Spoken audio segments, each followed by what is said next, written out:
हमारे पास क्वेश्चन है verify the distributive law of complex numbers. अभी हमने देखा कम्प्लेक्स नंबर्स का डिस्ट्रीब्यूटिव लॉ वो क्या होता है, पहले उसको लिख लेते हैं। वो क्या होता है, Z1 Z2 प्लस Z3, तो हमने किसके बराबर प्रूव करना है, Z1 Z2 plus Z1 multiply by Z3।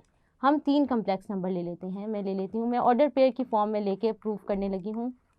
A B ले लिया, इसी तरह Z2 हमारे पास क्या आ जाएगा, CD, और Z3 को हम ले लेते हैं EF। अगर हम लेफ्ट साइड ले लें और अपना डिस्ट्रीब्यूटिव लॉ लिखें in form of in order pairs, तो क्या आ जाएगा,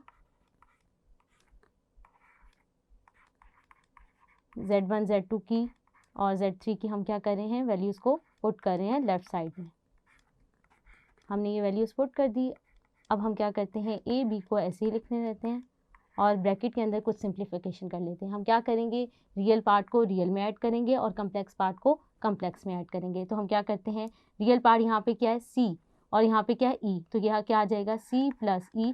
आप कम्प्लेक्स पार्ट कम्प्लेक्स में ही करेंगे और रियल पार्ट रियल में ही, ऐसा नहीं कर सकते कि कम्प्लेक्स रियल में ऐड कर दें, इसकी ये प्रॉपर्टी है। इसी तरह फिर हम ऑर्डर पेयर में लिख रहे हैं तो कोमा लगा के दूसरी टर्म हमारे पास क्या आ जाएगी, हम लिख लेते हैं D प्लस F, ये ब्रैकेट हम क्लोज कर देते हैं। उसके बाद हम क्या करते हैं, ए बी ऐसे ही लिख लेते हैं। अच्छा, अब अगर आप गौर करें, ये अगर मैं पूरा C ले लूँ और ये पूरा D ले लूँ, अभी हमने पीछे देखा कि 2 ऑर्डर पेयर्स को हम कैसे मल्टीप्लाई करते हैं कम्प्लेक्स नंबर्स में, तो उनका जो रिजल्ट है, पहले मैं जनरल फार्मूला लिख लेती हूँ जो अभी हमने पीछे प्रूफ भी किया है, मैं उसको पहले जनरल लिख लेती हूँ। तो वो किसके बराबर होता है, ए बी अगर C D 2 complex number in order pair में अगर मल्टीप्लाई हों तो उनका क्या रिजल्ट आता है, AC minus BD, AC minus BD and AD plus BC, ये हमने लिख लिया। अब हम इसी को यूज़ करेंगे। अब हमारे पास ये पूरी टर्म जो है वो किसके बराबर है, C के, और यहाँ पे क्या है, D के। तो हम क्या करते हैं, हमने डिस्ट्रीब्यूटिव लॉ को वेरीफाई करना है, तो हम क्या करते हैं, अब हम देखें ऑर्डर पेयर का क्या रिजल्ट आता है। ये पूरा जो है यहाँ पे क्या है, A है, तो हम ये क्या करेंगे, AC, और हमारे पास पहली टर्म क्या आएगी, AC। अगर मैं AC लिखना चाहूँ तो मैं क्या लिखूँगी, AC मेरे पास क्या आ जाएगा, A मल्टीप्लाई बाय C, क्या है C प्लस E।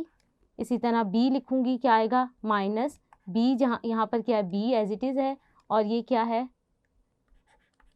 हम 2 ऑर्डर पेयर्स को मल्टीप्लाई कर रहे थे। हम क्या करे थे, ए बी हमारे पास यहाँ पे क्या है, हमने मल्टीप्लाई करना है C D से, तो यहाँ पे हमने किया कि पहली टर्म लिख ली है AC, अब हमने लिखनी है माइनस BD, तो B हम लिख चुके हैं, D यहाँ पे हमारे पास क्या है, पूरा D प्लस F, तो हम लिख लेते हैं। उसके बाद हम क्या करते हैं, कॉमा लगाते हैं। फिर हमने दूसरी टर्म क्या लिखनी है, AD प्लस BC। AD क्या होगी, A एज इट इज़ होगा, D की जगह यहाँ पे क्या है, D प्लस F, और इसी तरह प्लस B, यहाँ पे B है और C की जगह जो है वो है C प्लस E, तो हमने ये लिख लिया। अब हम कुछ सिंप्लीफिकेशन कर लेते हैं, ब्रैकेट्स को ओपन कर लेते हैं, तो ये क्या आ जाएगा, AC plus AE minus BD minus plus क्या होगा, माइनस BF। इसी तरह ये क्या आ जाएगा, AD plus AF plus BC plus BE, ये हमने लिख लिया। अब हम क्या करते हैं, अब हमने ब्रैकेट्स ओपन कर लिए हैं, अब हम क्या करते हैं, रियल पार्ट अलग कर लेते हैं और कम्प्लेक्स पार्ट अलग कर लेते हैं। अब हम क्या करते हैं, यहाँ पे लिख लेते हैं AC माइनस BD, और यहाँ पर हमारे पास क्या है, AD प्लस BC लिख लेते हैं साथ कॉमा डाल के, AD प्लस BC, और प्लस यहाँ पे हमारे पास क्या आ जाएगा, AE माइनस BD कॉमा क्या आ जाएगा, बाकी जो टर्म्स बच गई हैं वो क्या है, AF प्लस BE। अब आप देखें ये वाली जो है AC माइनस BD, और अगर इन दोनों को कंबाइन करके देखें तो यहाँ से आप देख सकते हैं कि हमारे पास ये किसके इक्वल आ गया। अगर आप इक्वेशन 1 को देखें तो AC माइनस BD जो है, अगर उसकी हम लेफ़्ट साइड देखें तो वो हम लिख सकते हैं ये किसके बराबर आ जाएगा, AB और क्या आ जाएगा, CD। इसी तरह ये क्या आ जाएगा हमारे पास, A क्या बन जाएगा हमारे पास, AB, और ये क्या बन जाएगा, EF।